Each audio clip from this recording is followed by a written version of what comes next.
أعوذ بالله السميع العليم من الشيطان الرجيم بسم الله الرحمن الرحيم والصلاة والسلام على الهادي الأمين سيدنا محمد المكين وعلى آله وصحبه ذوي الرضوان والتمكين وجل كلامي راشدا ومرشدا وفكرتي نوير وقلبي أرشدا. Chers téléspectateurs et téléspectatrices de la chaîne GMT TV, Moukhaddamatoul Khidma, c'est pour nous un grand honneur d'être face à vous aujourd'hui en préparation du grand jour qui est le Grand Magal de Touba, qui est une recommandation de Cheikh Ahmadou Bamba Khadimou Rassoul, qui a demandé et sollicité à ce qu'on se joigne à lui pour rendre grâce à Dieu en vertu des nombreux bienfaits dont il a été gratifié par le Seigneur suite à un contrat qu'il a vu subir tant d'épreuves et d'anicroches. Nous remercions vivement la Daïra Rawdou Rayahin ainsi que l'association des écrivains de la Mouridia, de même que le Daïra Moukhaddamatoul Khidma, qui ont rendu possible ces panels, ces moments d'échange extrêmement importants que nous espérons de haut niveau pour évoquer des sujets qui nous interpellent quotidiennement pour l'avenir, pour le passé, parce que nous n'avons que ces trois temps-là finalement, le passé, le présent et l'avenir. C'est pour moi un grand honneur d'être à côté de deux grands chercheurs et intellectuels dans le sens noble et intéressant et exaltant du terme. Je veux nommer notre condisciple Abdallah Fahmi, ici présent, que je ne présente plus, que vous connaissez, et qui a écrit beaucoup sur la Mouridia, et surtout qui œuvre dans la diffusion des enseignements de Cheikh Ahmadou Bamba. Abdallah Fahmi, c'est avec un grand plaisir que nous vous accueillons sur ce plateau, et nous attendons d'un moment à l'autre entrer dans le vif du sujet, mais auparavant, nous souhaiterions vous laisser la parole pour que vous saluiez nos téléspectateurs et téléspectatrices. Je vous remercie vraiment. C'est moi qui suis honoré d'être avec vous dans ce beau plateau, mon frère et ami Omar Ba et mon frère et ami Cheikh Gueye. Et cette occasion du Magal de Khadim Rassoul est tellement importante pour les mourides et par-delà pour les musulmans et pour l'humanité que nous avons un devoir d'expliquer beaucoup de données que les mourides vivent et qu'ils peuvent contribuer au bonheur des musulmans et des humains. Donc, vraiment, je suis honoré. Merci beaucoup. Merci beaucoup, Serigne Abdallah Fahmi. Vous l'avez dit dans votre propos, notre deuxième invité n'est autre que le docteur Cheikh Gueye, que d'aucuns connaissent comme Cheikh Gueye Enda, et qui est un grand chercheur connu. Touba, capitale des Mourides, qui a été publié en 2002, si je ne m'abuse, qui est issu d'une thèse de doctorat. J'ai aussi entre les mains un ouvrage extrêmement parlant, Dërëm ak Ngërëm, la philosophie du développement intégral dans la Mouridia, écrit par le docteur Cheikh Gueye, ici présent, et le professeur Djibi Diakhaté, que nous espérons recevoir dans les prochains jours. Professeur, si vous nous entendez, donc nous vous attendons ici. Docteur Gueye, c'est avec un grand plaisir que je vous rencontre de nouveau. C'est toujours pour moi un plaisir de vous voir. Et aujourd'hui, c'est encore décuplé de devoir échanger avec vous sur un sujet extrêmement important.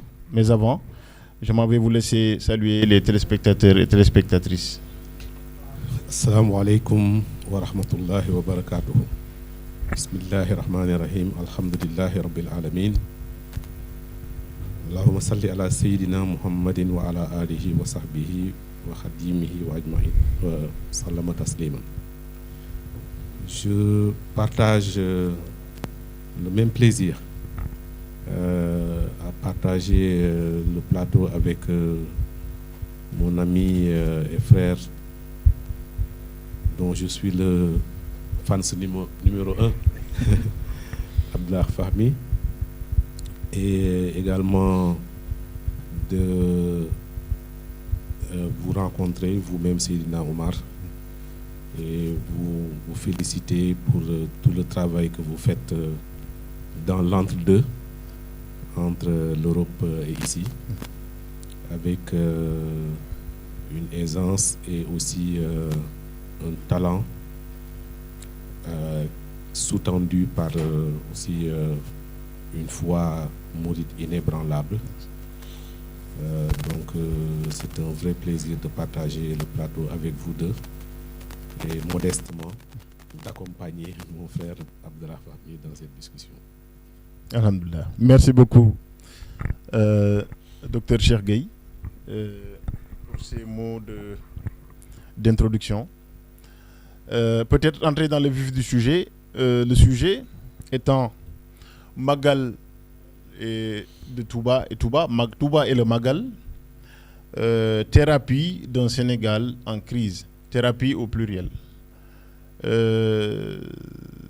Serigne Abdallah Fahmi, quand vous entendez cette formulation, est-ce que déjà vous êtes d'accord avec la formulation? Est-ce que Touba et le Magal renferment des thérapies pour un Sénégal tout court et un Sénégal en crise ensuite, d'après vous? Oui, le mot thérapie déjà indique qu'il y a des solutions, que ça apporte des solutions. Et le mouridisme, effectivement, est une solution à beaucoup de maux de notre époque.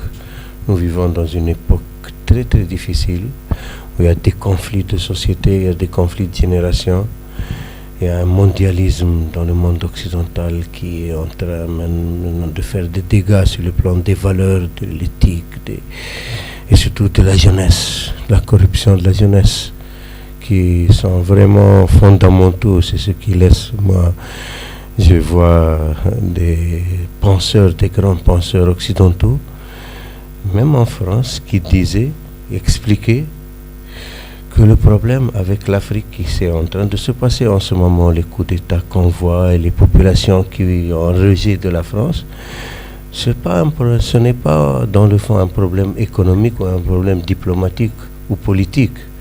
Parce que c'est des pays francophones qui parlent le français, qui connaissent peut-être la situation française mieux que les Français eux-mêmes et qui parlent même la langue française mieux que les Français, surtout ici au Sénégal. Mais il a dit que ces problèmes qu'ils ont inventés et dont ils font la promotion, comme le transgenre, comme l'homosexualité, le mariage pour tous et tout, il dit c'est inadmissible pour les peuples africains et les peuples musulmans, c'est inadmissible. Il dit avant, quand ils regardaient l'Occident comme des pays de progrès, de civilisation et de développement, maintenant ils les regardent avec mépris. Ils ne regardent plus que c'est des êtres humains normaux. Donc c'est un rejet. Et ça, maintenant, le Sénégal joue un rôle immense avec l'islam. Même les chrétiens, ici, sont très, très spirituels. Les musulmans comme les chrétiens. Et surtout, l'islam au Sénégal, c'est un islam basé sur les tariqas soufis, qui prônent la paix, la tolérance, l'amour du prochain, les valeurs, l'éthique, la morale. Donc c'est un pays d'exception qui a beaucoup à donner. Le mouridisme, c'est un phare dans ce pays parce que la capitale du mouridisme, Touba, le Magal de Touba, ça n'existe nulle part dans les pays. Donc ici, c'est une confrérie qui le fait. Donc c'est même pas tout le pays. Et regarde la puissance de la confrérie mouride et ce qu'elle apporte au pays sur le plan de l'éthique, de la morale, de la stabilité sociale, de l'économie, sur tous les plans. Et surtout quand tu vois l'histoire du développement du mouridisme, comment elle a développé les pays. Les cheikhs du mouridisme allaient dans un lieu désert, une terre vierge qu'ils retraitaient, ils font un village, après ça devient des villes. Touba, c'est une forêt, avant la forêt de Mbafar. Regarde maintenant, c'est la deuxième ville du Sénégal. Donc effectivement, le mot thérapie est très bien choisi. Très bien. Alors, je vais vous relancer, parce que c'est très important ce que vous venez de dire. quand vous avez listé vous avez fait la liste de ce que Touba finalement et le Magal apportent au pays, vous avez commencé par l'éthique. J'ai bien noté. Et dans votre argumentaire, vous avez semblé dire qu'en réalité, le problème fondamental dans notre monde et donc dans peut-être notre pays, il est spirituel. C'est-à-dire que finalement, on renverse un peu les choses en nous occupant du matériel, de ce que nous voyons, et en omettant peut-être la dimension spirituelle qui, d'après ce que je comprends de votre propos, est extrêmement importante. Extrêmement importante, parce que le musulman, il vit cette vie-là qu'il sait pertinemment qu'elle est éphémère. D'ailleurs, tous les peuples, toutes les religions, s'il y a un sujet que personne ne peut remettre en cause, c'est la mort. Non, tout le monde est unanime. La mort, c'est le destin de chacun. Mais qu'est-ce qu'il y a après la mort? Les musulmans croient plus que n'importe quelle autre religion à la vie après la mort et que notre destin nous attend. Donc, ils ne vivent pas ici c'est pas une fin en soi, la vie sur terre. Donc, le côté spirituel est très important dans le monde musulman. Et ça fait partie de toute une mentalité, de tout un but dans la vie. C'est ce qui les laisse beaucoup de choses qu'ils bannissent complètement de leur imaginaire ou de leur vie quotidienne ou de leur éducation. C'est pour ça qu'on a parlé les problèmes que prend l'Occident aujourd'hui. C'est inadmissible pour nos populations, pour nos peuples, pour nos religions. Et ça crée un fossé. Et ça, tous les pays africains pensent comme ça.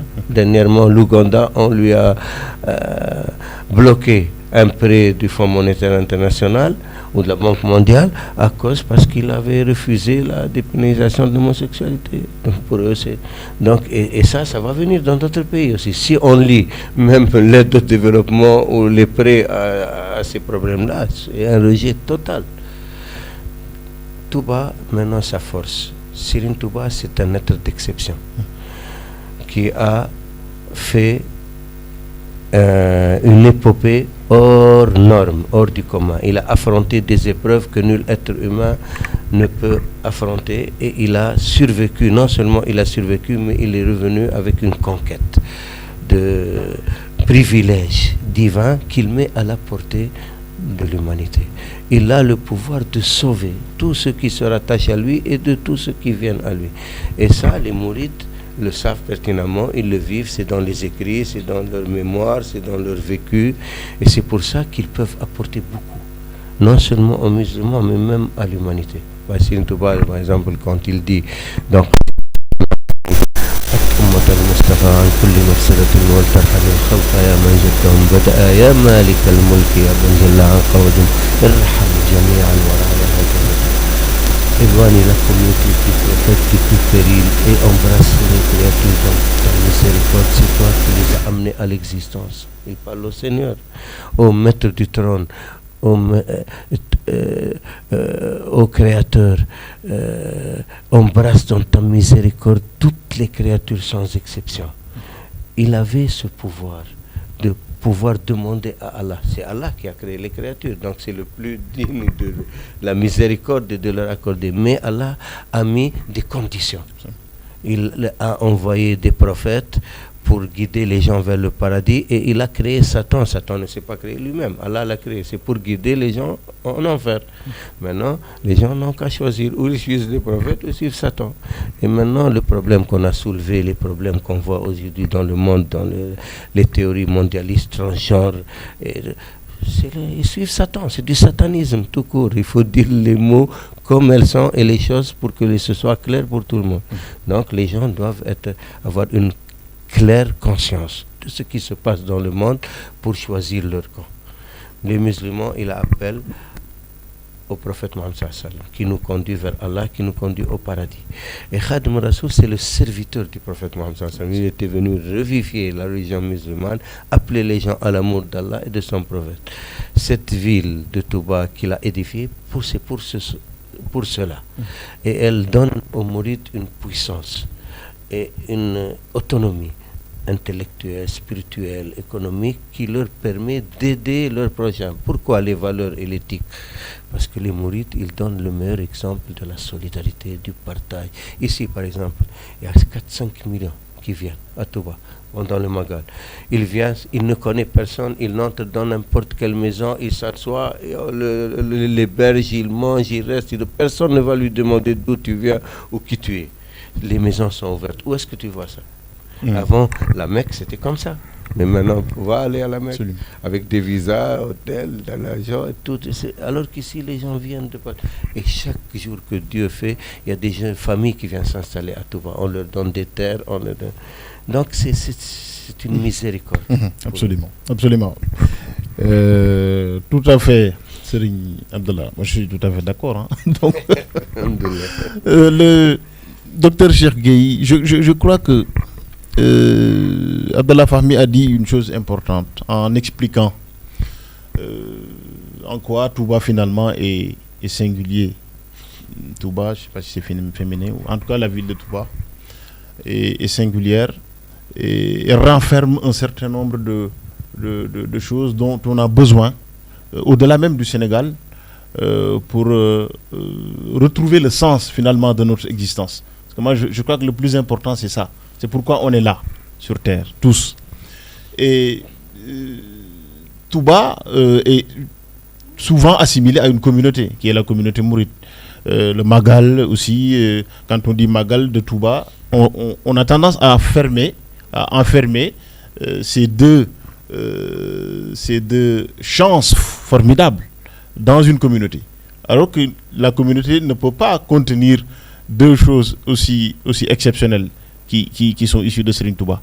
Et donc comment faire en sorte finalement que Touba et le Magal deviennent des symboles, un lieu et un symbole national, quelque chose dont on s'identifie, même si on n'est pas mouride ou on n'est pas musulman, par exemple. Et pensez-vous que c'est possible, ça? Non seulement c'est possible, mais c'est déjà une réalité. Parce que il est très rare dans l'histoire de voir des jours importants pour l'essence de la communauté nationale, ou bien une partie de cette communauté être célébrée comme un jour férié. Ça montre que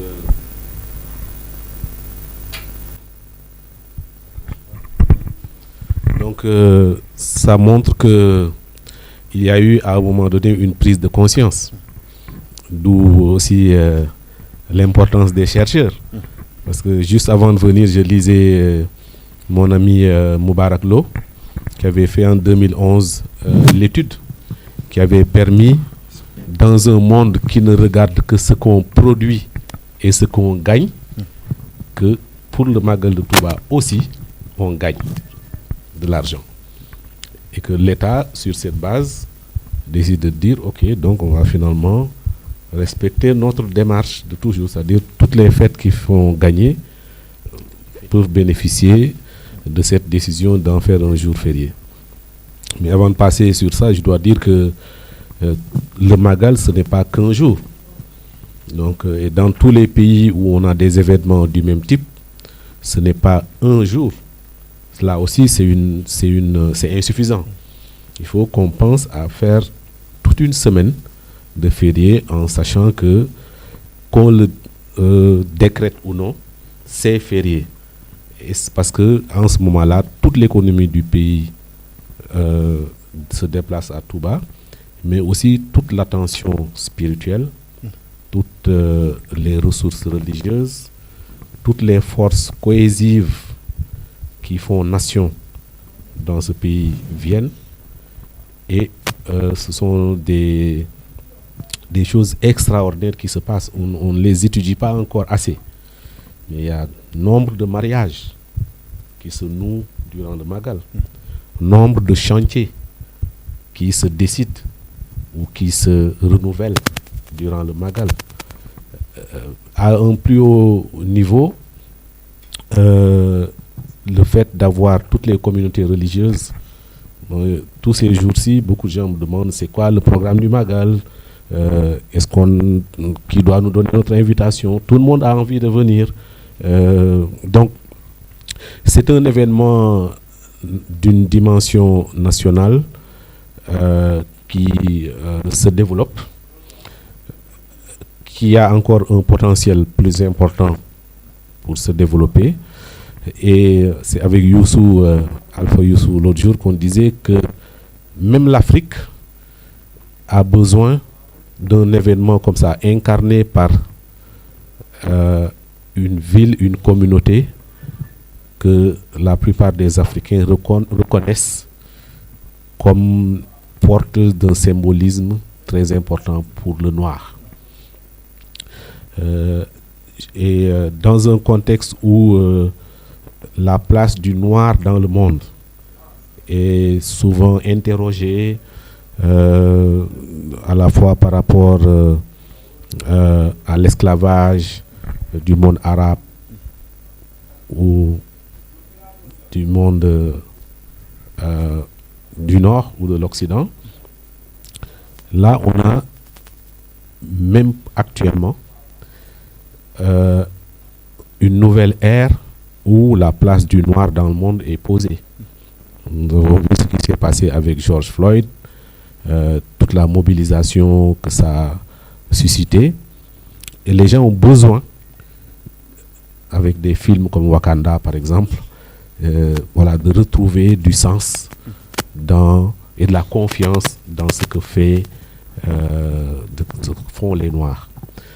Sous ce rapport-là, également, Touba est une bonne nouvelle, parce que les gens ont besoin de ce type de représentation, qu'il y a des villes, qu'il y a des réussites, qu'il y a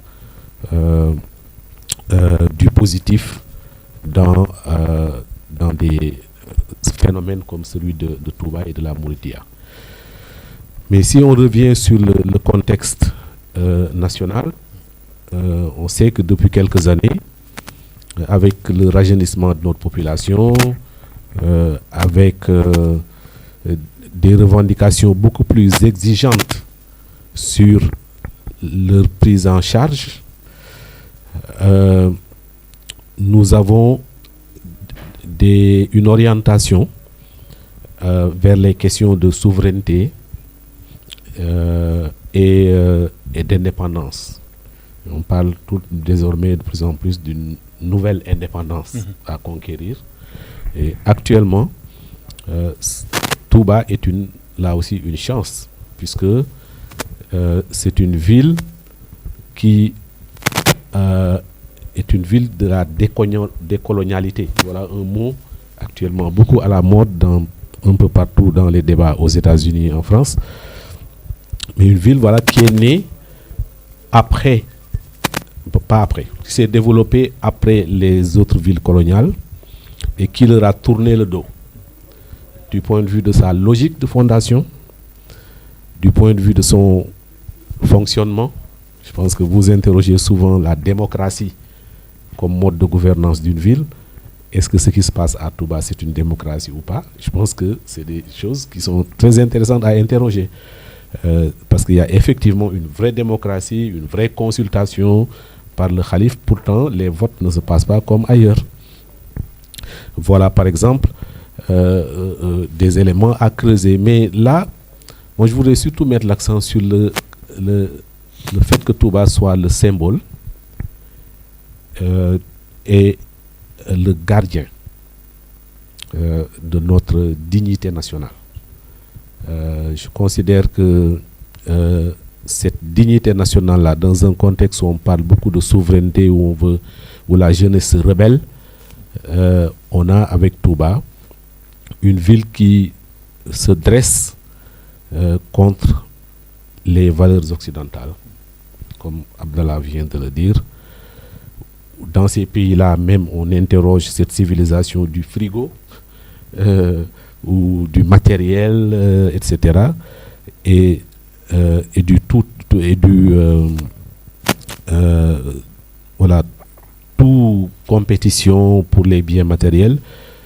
Touba est un lieu de résistance par rapport à cet esprit-là, puisque la ville est née est bâti avec des valeurs religieuses d'abord, donc l'éducation, l'action, mais aussi les bons comportements.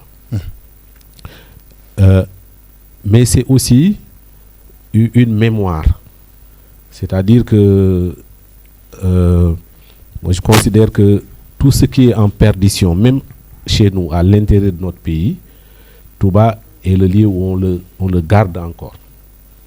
Ce n'est pas un hasard si l'État accepte, et les gens ne sont pas rendus compte qu'il y a 20 ans ou 30 ans, il était impensable pour un gouvernement au Sénégal d'investir autant et de manière aussi assumée dans les villes religieuses. Il y avait une intelligentsia laïque, ou laïcarde, comme aurait dit notre ami Abdou Aziz Mbacké Madialis, qui interdisait pratiquement à l'État d'investir dans ces villes religieuses, et qui n'acceptait pas non plus qu'un président de la République vienne s'accroupir devant le khalife général des Mourides.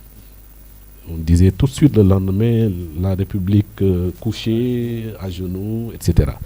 Il y a un changement de paradigme du fait d'un seuil de majorité qui a été atteint, mais aussi d'une prise de conscience sur le fait que désormais, sur cet aspect de reprise de notre indépendance, la question des valeurs, elle est très importante, et la ville qui incarne le plus cette résistance sur les valeurs, cette résistance éthique, morale, c'est à partir de Touba que ça doit rejaillir sur le pays.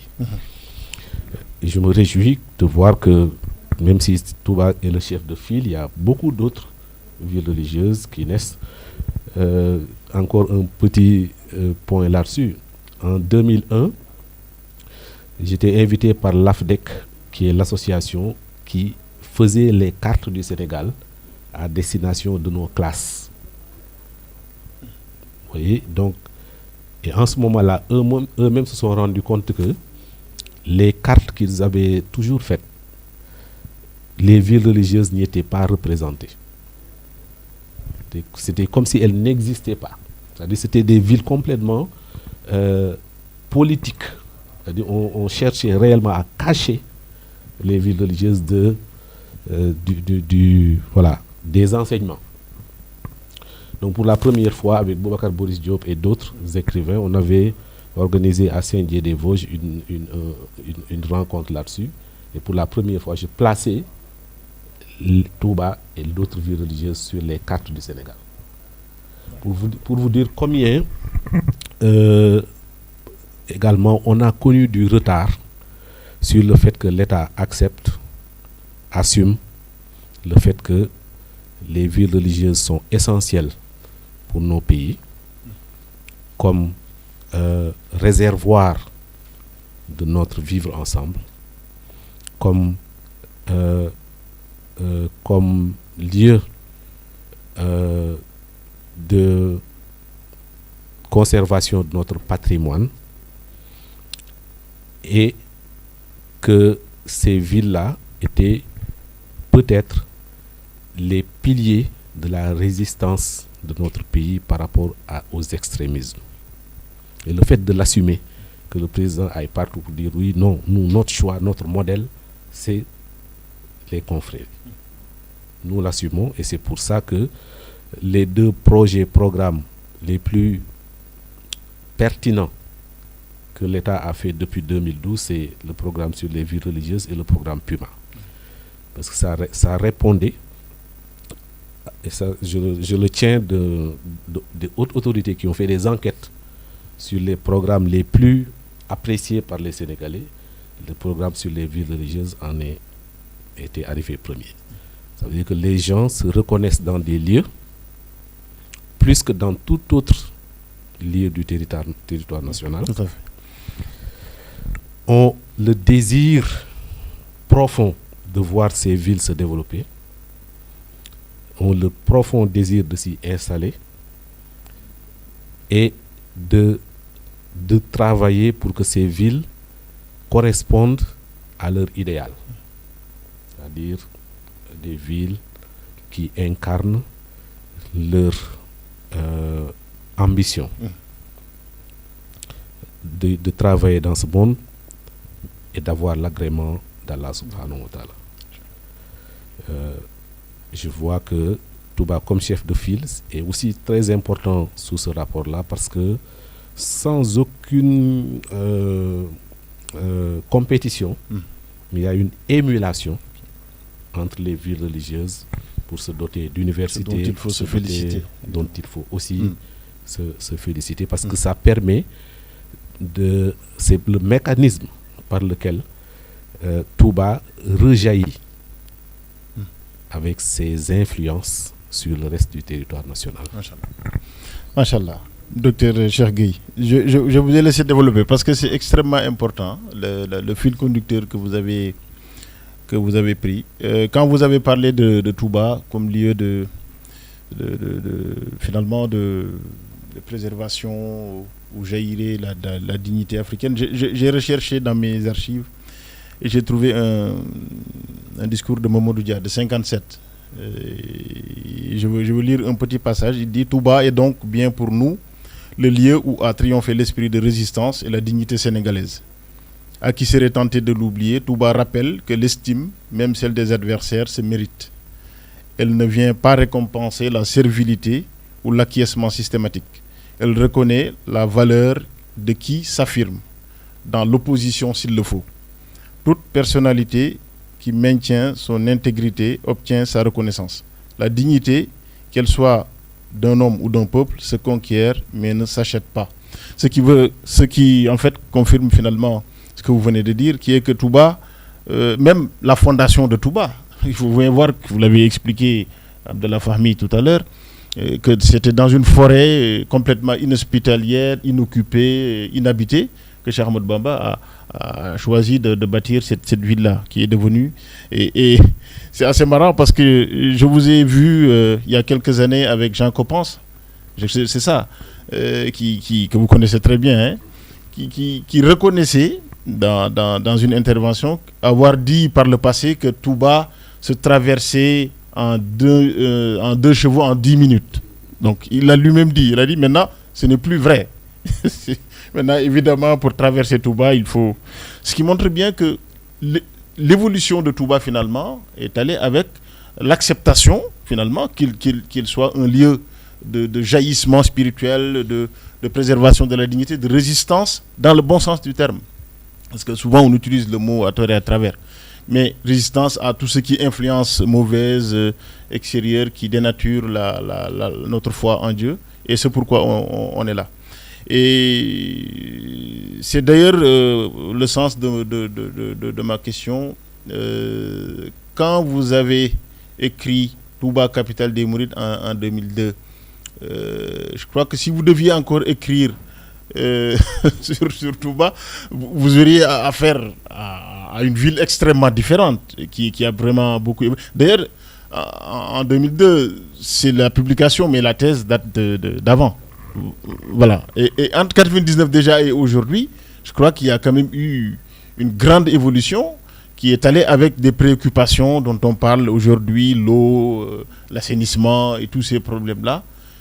En tant que géographe, comment vous analysez la rapidité avec laquelle finalement Touba est venu s'imposer comme, entre guillemets, un creuset où on doit venir chercher des solutions. Parce que ma conviction est que si nous parvenons à régler les problèmes ici à Touba, dans le domaine de l'assainissement, de la prise en charge des besoins, on sera capable de le faire ailleurs. Est-ce que déjà vous êtes d'accord avec ça? Et comment vous analysez? Seydina Omar. Une excellente question. Machallah. Effectivement, Touba s'est développé en 58, au moment où on finalisait cette mosquée où nous sommes. On était à 3000 habitants. En 76, on était à 30 000 habitants. Et en 93, on était à 300 000 habitants. 3 000, 30 000, 300 000. En 2023, on peut s'approcher des 3 millions. C'est ça le développement de Touba. Donc on est passé d'un minuscule village avec presque uniquement une mosquée et quelques concessions à une métropole. J'ai accompagné ici il y a quelques années Paul Pellissier, qui n'était plus venu à Touba depuis 1953, et qui était venu avec ses enfants et ses petits-enfants pour leur montrer son royaume de jeunes chercheurs. Et arrivé à Touba, il a pleuré. Parce que eux tous, je crois, déjà, à l'époque, pensaient très peu que les Mourides étaient capables de faire ville, de construire une ville. Je le rappelle tout le temps. Touba, c'est la ville qui est habitée par 90% de ruraux qui font ville, par des marabouts qui n'ont jamais géré de ville. Et pourtant, dans la gestion de la ville, on est dans une gestion exemplaire, mondialement. Donc, si par exemple nos thèses, etc., ont connu un certain succès, c'est parce qu'on les attendait, on l'attendait. Les gens, même des gens qui sont venus que très peu à Touba, pensent que vraiment, même dans le contexte intellectuel du monde actuel, Touba est une lumière. Donc, sous ce rapport-là, nous sommes effectivement dans une ville qui est aussi un défi. Un défi d'avoir une cité qui a un idéal. Très peu de villes ont la même chose. C'est-à-dire, Matlaboul Fawzeyni. Voilà, je fais une ville, l'acte de naissance c'est ça, et la vision, le projet de société c'est ça. Et qu'on voit que tous les actes sur la ville sont inscrits dans le projet de ville. Les gens s'étonnent souvent de voir que la mosquée où nous sommes n'est jamais terminée. Et c'est parce qu'il y a une prière qui demande à ce que tous les gens qui contribuent à la construction de cette mosquée aillent au paradis. Ah, si moi je viens, j'ajoute forcément quelque chose à cette mosquée. Donc, il y a un idéal de ville, un désir de ville, à la fois pour les responsables, les khalifes, tous les disciples. Et c'est ça qui fait de Touba ce qu'elle est aujourd'hui et ce qu'elle va devenir. Parce que, imaginons un peu Touba dans 10 ans, dans 20 ans, ou dans 100 ans. On peut imaginer que la métropole arrive presque dans les confins de Diourbel et dépasse Darou Mousti, etc., ou vers le Djolof. Ça représente un défi énorme en termes de sécurité. On le voit déjà, les problèmes que ça peut poser. Tous les grands bandits pensent que c'est ici qu'il faut venir se réfugier. Des trafics. Imaginons un peu qu'avec son statut, il n'y ait pas les interdictions qui étaient lancées par les khalifes dans les années 70. Ce que la ville allait devenir. Imaginons qu'il n'y ait pas les Baïfal, comme on les retrouve encore aujourd'hui, avec la discipline, etc. Et quand tu projettes tout ça dans la réflexion sur la gouvernance de nos pays, tu te rends compte que malheureusement, on a nos propres modèles, mais on a fini par les occulter et à laisser des modèles importés s'imposer. Et là, on est dans une période où ces modèles importés sont en finitude. Tout le monde voit dans tous les domaines. Ils ont fait leur temps, quoi. Ils ont fait leur temps. Les élections ont fait leur temps. On le voit. Même avec des présidents élus, 2 ans après ou 1 an après, coup d'État. Qu'est-ce que ça veut dire? Ça veut dire qu'il y a, malgré les élections, un problème de légitimité, etc. Si on prend le problème du point de vue économique, c'est la même chose.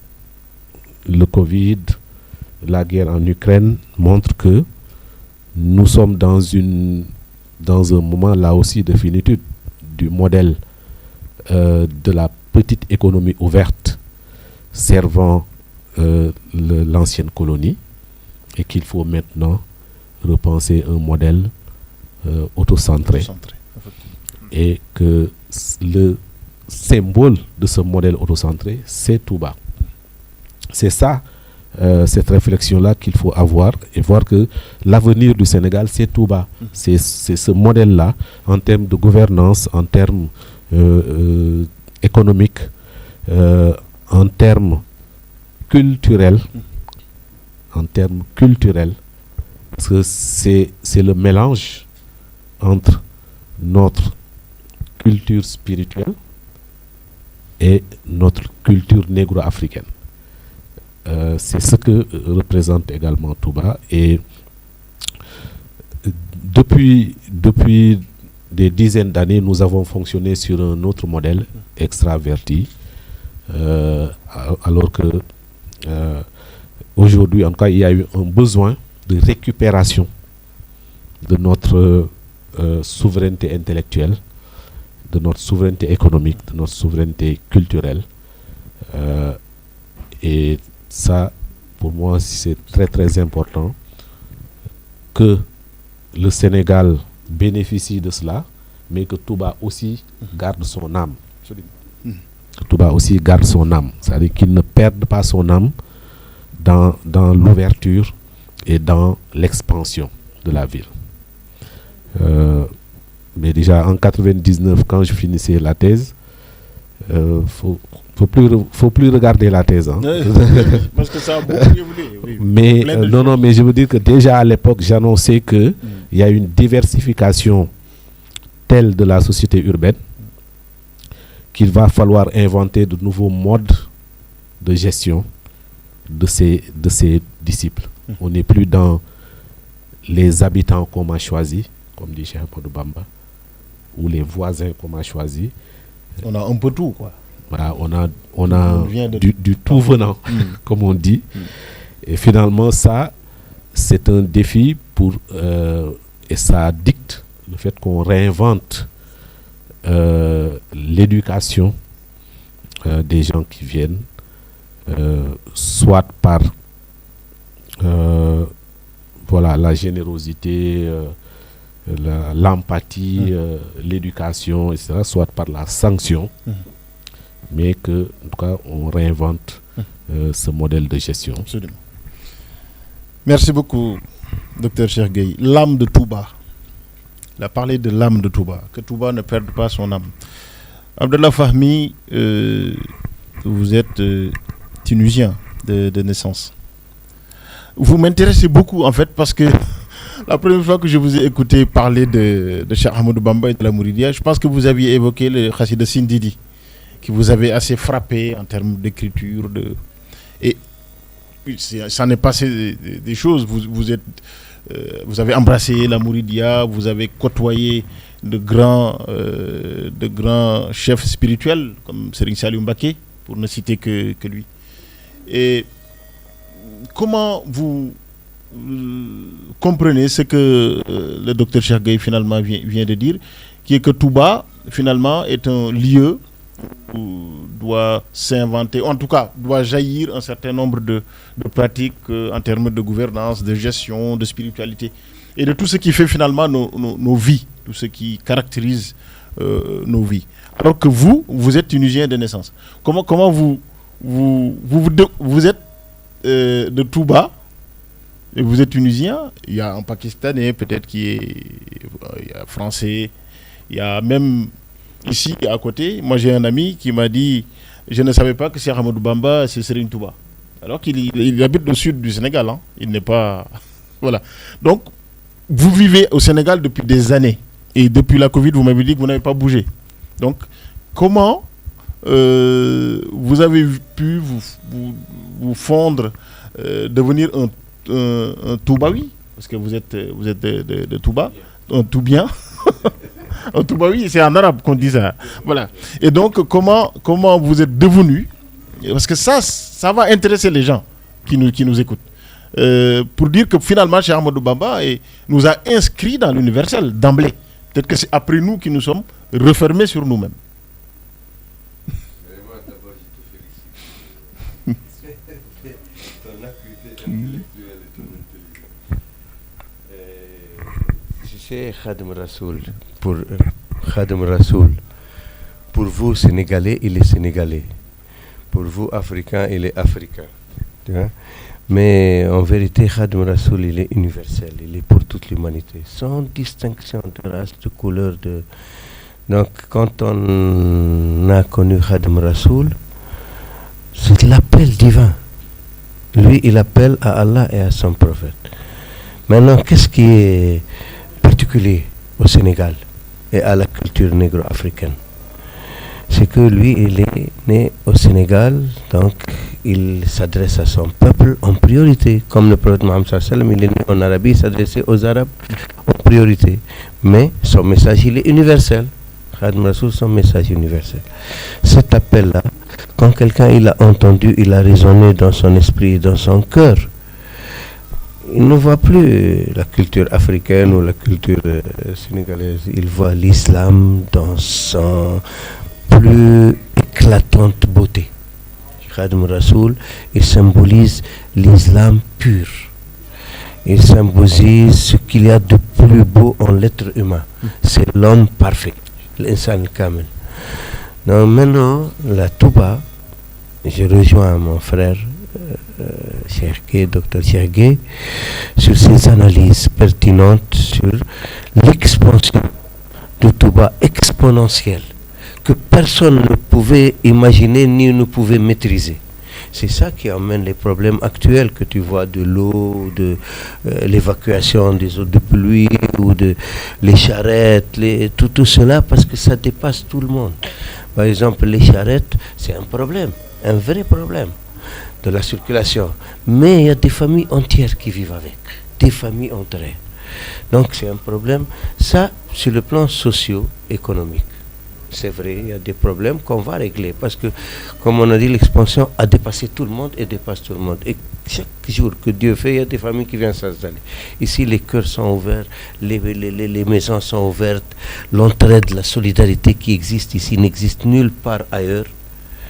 Et ça, c'est le secret de Khadim Rassoul. Parce que, comme je dis, c'est un appel à tout le monde. Il dit Amarani, Rabbi, بأن أصرح أنني ملاذ وملجأ فمن أراد كلتي خير الدارين فليلذ بي. Allah m'a ordonné, mon Seigneur m'a ordonné de proclamer que je suis un asile et un abri. Celui qui veut le bonheur de ce monde et de l'au-delà n'a qu'à se réfugier en moi.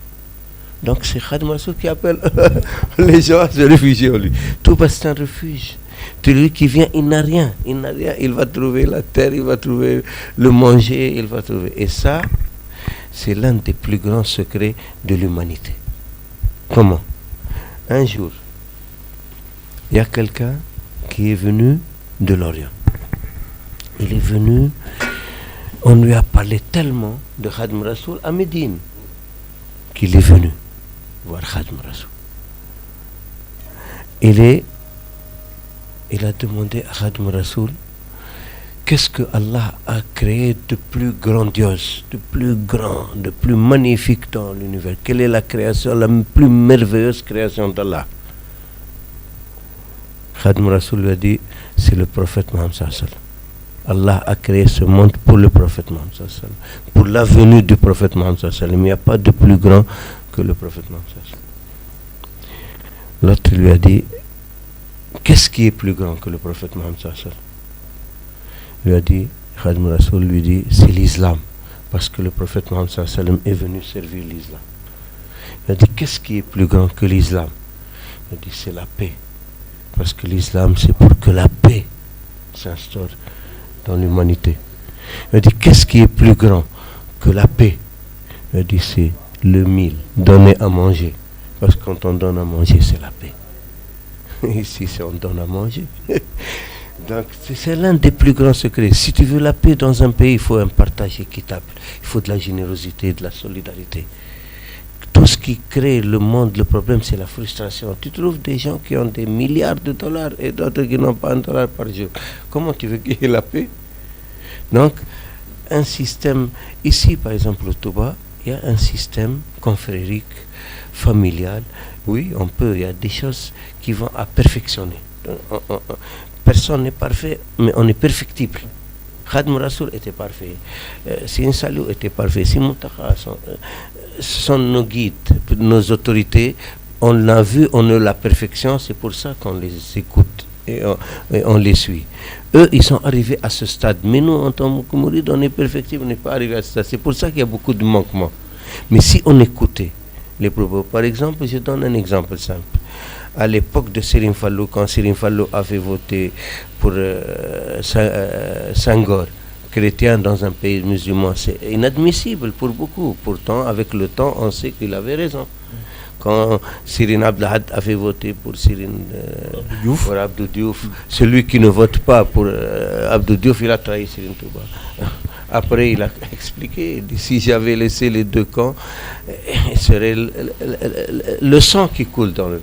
Il a dit, j'ai vu ceux qui sont dans le pouvoir ne lâcheront jamais le pouvoir. Et ceux qui veulent se battre pour avoir le pouvoir, ils feront tout pour avoir le pouvoir. Donc si je les laisse, le sang va couler. Et j'ai vu que ceux qui cherchent le pouvoir ne sont pas encore mûrs, l'opposition. Donc j'ai intervenu pour éviter au pays.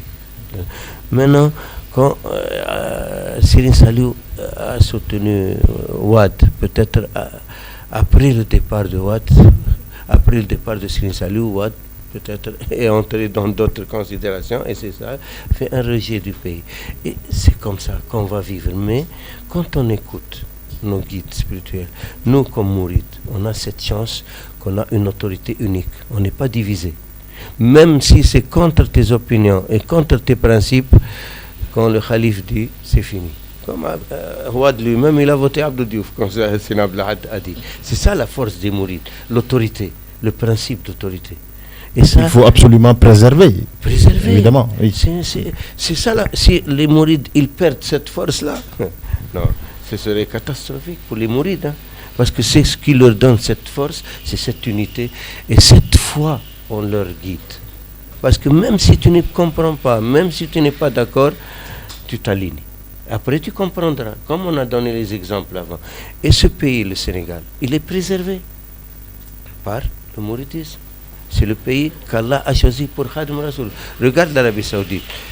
L'Arabie Saoudite, c'est pas un modèle de démocratie, c'est pas un modèle des valeurs, c'est pas, tu vois, en Arabie Saoudite, il n'y a pas cette générosité que tu vois ici chez les mourides ou chez les Sénégalais. Personne ne t'ouvre sa maison pour... Ils ne parlent même pas avec même les autres musulmans, ils les voient des citoyens de seconde zone, dans tout le Golfe. C'est la vérité. Les Arabes ne sont pas des modèles ni pour l'islam, ni pour... Et pourtant, regarde, ils sont préservés. Par une paix, par une opulence et tout. Parce que Allah a choisi cette terre pour le prophète Mohammed sallallahu alayhi wa sallam. Si c'était le prophète Mohammed, si c'était pas le prophète Mohammed sallallahu alayhi wa sallam, qui les aimerait? Ou qui va leur accorder de l'importance? Donc c'est le prophète Mohammed sallallahu alayhi wa sallam qui leur donnait cette station devant tous les musulmans. Tous les musulmans les respectent. Les Saoudiens, ou maintenant ils s'appellent Saoudiens, les Arabes, ou les gars, à cause du prophète Mohammed sallallahu alayhi wa sallam. Ici, ce qu'il a donné à l'Afrique, hein, pas seulement au Sénégal, c'est Khadim Rassoul. Si les gens comprenaient ce que Allah leur a donné au Khadim Rassoul, et ils voient les valeurs qu'il incarne et qu'il a apportées à l'humanité, et ça commence par sa communauté, les mourides et partout bas. Mais les Africains devraient prendre, et beaucoup, moi j'ai vu beaucoup d'Africains qui sont en train d'aller dans ce sens, des grands penseurs africains qui demandent aux gens de regarder vers Touba et vers Serigne Touba et vers le mouridisme. C'est l'exemple pour l'Afrique, pour le développement et pour avoir leur autonomie et leur auto-indépendance. Abdallah, merci beaucoup. C'est très passionnant de vous écouter. Vous avez dit un terme qui est regarder tout bas, regarder vers tout bas. Eh bien, docteur Chergueï, on arrive à la fin de ces échanges. Les routes commencent à se charger. Les gens viennent à Touba. Moi, je suis venu hier assez tranquillement parce qu'il n'y avait pas beaucoup de bouchons, mais c'est chargé actuellement. Et il y a un certain nombre de problèmes pour se déplacer, pour passer sur certaines artères. Et moi, j'aimerais vous entendre véritablement parler à tous ceux qui viennent et qui finalement peut-être seront confrontés à ces problèmes-là. Pourquoi ils viennent? Et surtout, c'est ce pourquoi-là qui doit faire en sorte qu'on fasse preuve de dépassement. Ce n'est jamais facile de vivre les pieds dans l'eau, ne pas pouvoir se déplacer, être handicapé. Moi-même, pour arriver jusqu'ici à la mosquée, j'ai eu quelques difficultés. Mais j'ai eu quelques difficultés avec le cœur extrêmement léger, avec une conviction, avec presque une béatitude en arrivant sous la chaleur, entre les voitures, entre les charrettes. Qu'est-ce que vous pouvez dire à tous ceux qui viennent pour que véritablement on se rappelle pourquoi on est là et pour qui surtout on vient ici pour rendre grâce à Dieu? Ta question, elle est encore excellente et ça me rappelle quand on arrivait à la Mecque il y a quelques années, quand j'ai fait le pèlerinage, où je racontais aux gens qui étaient avec moi dans le bus combien il était difficile de faire le pèlerinage il y a 100 ans. Que nos parents, pour aller faire le pèlerinage, quittaient le Sénégal, quittaient tout. Ils ne savaient même pas s'ils allaient revenir ou pas. Et que parfois, il leur arrivait de partir jusqu'à Marseille et que le bateau était parti. Il devait rester 1 an avant que le pèlerinage ne revienne. Et que maintenant, en une seule journée, tu peux faire ton voyage sur Médine, de Dakar à Médine. Tu arrives et puis il y a des gens qui se plaignent. Ah, on n'a pas ça, on n'a pas ça, on n'a pas ça. Je pense que ça inspire la réponse que je vais donner à ta question. Aujourd'hui, si on imagine juste la manière par laquelle les gens ont vécu ici pendant de longues années, notamment entre 1888 et 1930, où on a commencé la construction de la mosquée, où c'était encore très très difficile. Il y avait encore des bêtes sauvages, il y avait encore très peu à manger, on mangeait encore des feuilles, nous ne l'oublions pas. On venait juste de sortir de la crise de 1929. Moi je suis étonné par le fait que, et c'est un hasard qui est incroyable, toutes les phases de grandes conquêtes ou de grandes réalisations, de delivery, comme disent les Anglais, des mourides, c'est soit en pleine crise, soit après les crises, juste après les crises. C'est-à-dire 1918, on était en pleine guerre mondiale. 1929, on était dans la plus grande crise économique mondiale. Pression extrêmement sérieuse. Voilà, en 1945, on était également en pleine guerre mondiale. C'était le redémarrage de la mosquée. Et donc, tout ce que des gens ont vécu en termes de difficultés pour rendre aujourd'hui la ville agréable comme elle l'est aujourd'hui. Il faut le rappeler, c'est encore une ville, malgré les difficultés dont on a parlé, exemplaire du point de vue de l'urbanisation. C'est la ville qui a réussi le mieux sa planification. Nous tous, on a vécu les déguerpissements à Dakar. Pendant au moins une 30aine d'années, on a connu des quartiers qui ont été déguerpis de plus en plus loin. Parfois, même quand c'était un peu difficile de déguerpir, on mettait le feu. ou la politique du Caterpillar. À Touba, on n'a jamais vu ça. Cela veut dire qu'on a réussi une planification urbaine avec un plan radioconcentrique. C'est pas très compliqué, hein, c'est les radiales, les grandes rues. Concentriques, c'est les cercles. Donc en mariant ces deux plans, on a construit avec la mosquée comme le centre et le centre de gravité.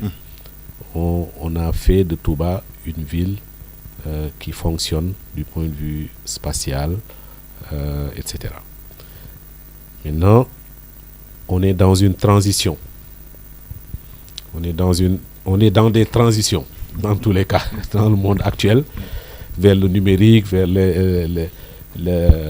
l'intelligence artificielle. Sous ce rapport-là, il y a 20 ans, Touba a eu au Sénégal son premier système d'information géographique, financé par Cheikh Saliou. On était parti acheter des images satellites, des photos aériennes, fait tout un plan avec des recensements de Touba, etc. Et on avait fait un système d'information géographique. Jusqu'à aujourd'hui, Dakar est en train de travailler sur le sien. En sur fait, le financement de la Banque mondiale. Désolé de vous couper, mais en fait, c'est extrêmement important de rappeler tout ça quand même. Oui. Parce qu'on a l'impression qu'on ne fait absolument rien. Oui. Et en fait, c'est le défi qui est extrêmement grand et qui fait que peut-être tout ce qu'on fait est perçu comme insuffisant, comme insignifiant. Alors que des actes ont quand même été posés. Absolument. Et là, on est dans une transition d'une ville à une métropole. Et maintenant, la métropole, elle demande, elle pose des défis très importants, notamment en termes d'accès à l'eau.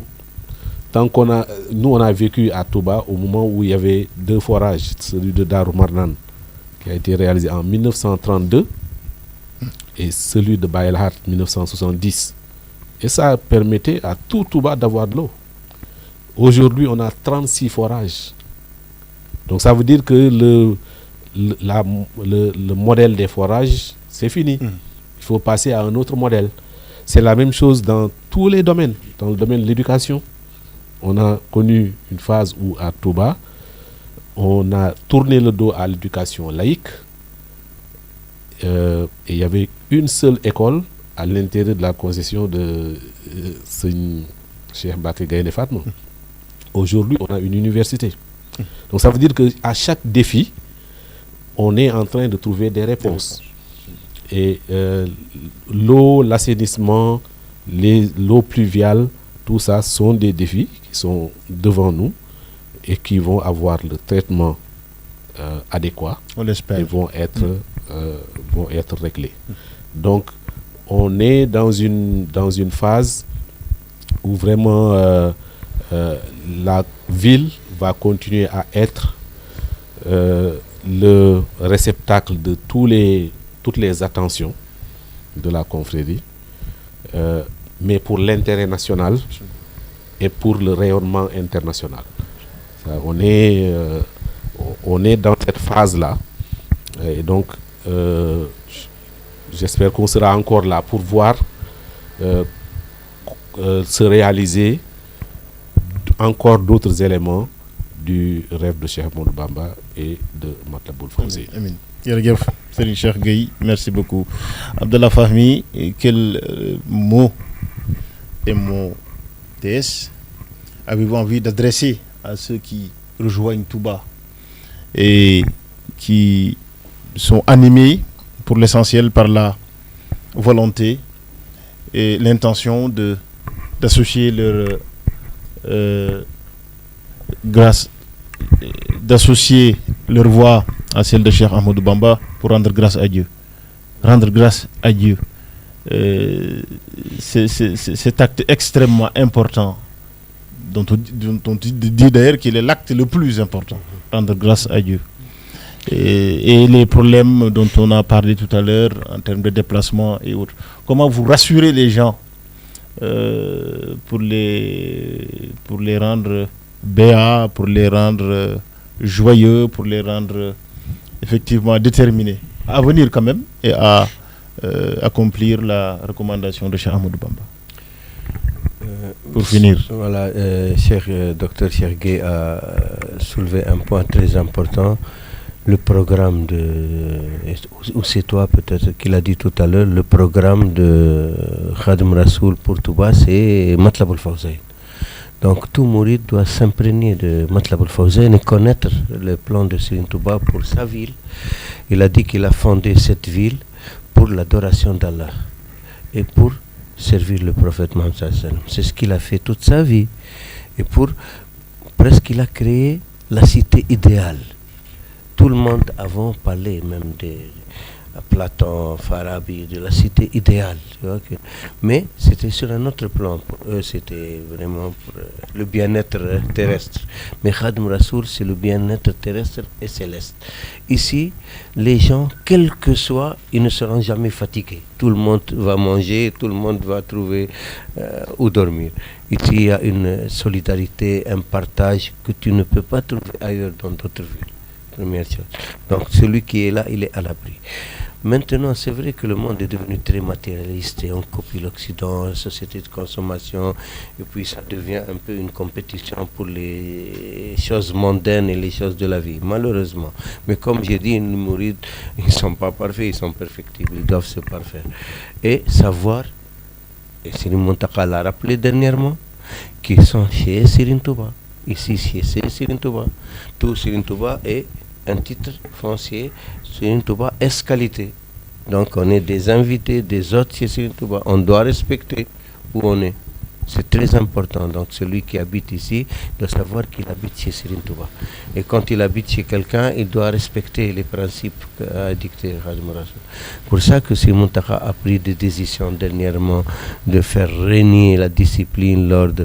Et tout à l'heure, il parlait de la configuration de Touba et les diguels qu'il a donné dernièrement pour nettoyer la ville et enlever là sur les 30 mètres que Serigne Saliou avait prévu. C'est Serigne Saliou qui avait prévu avant pour qu'il y ait, il a dit qu'il viendra dans 50 ans ou 30 ans ou plus où les gens ne pourront même pas se promener à Touba. Donc ils ont laissé un tracé de Serigne Saliou où il allait de 30 mètres là pour que les gens ont construit parce que les gens aussi ont l'appétit foncier.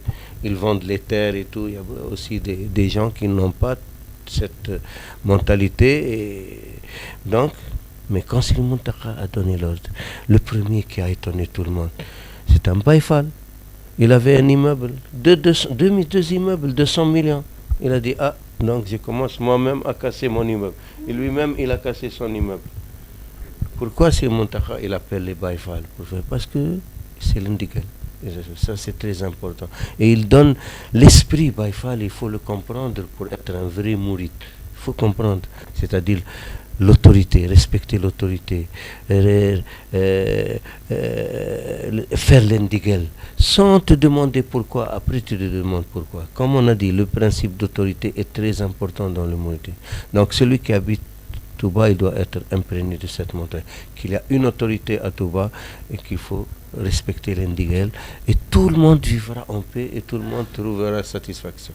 Et le programme de Inch'Allah, peut-être on veut faire une émission rien que pour Matlab al-Fawzayn, pour que les gens comprennent le plan et le programme de Serigne Touba pour Inch'Allah. Merci beaucoup Abdallah Fahmi. Djerejef Serigne Cheikh Gueye. Merci, véritablement.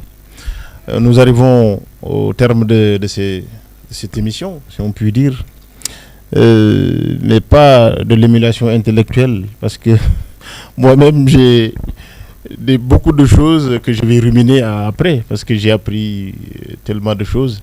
Et aussi, j'ai changé, en écoutant le docteur Cheikh Gueye, j'avais une lecture que j'ai pu corriger, ou alors que j'ai pu affiner. Et c'est aussi ça, le sens de ce genre de plateau.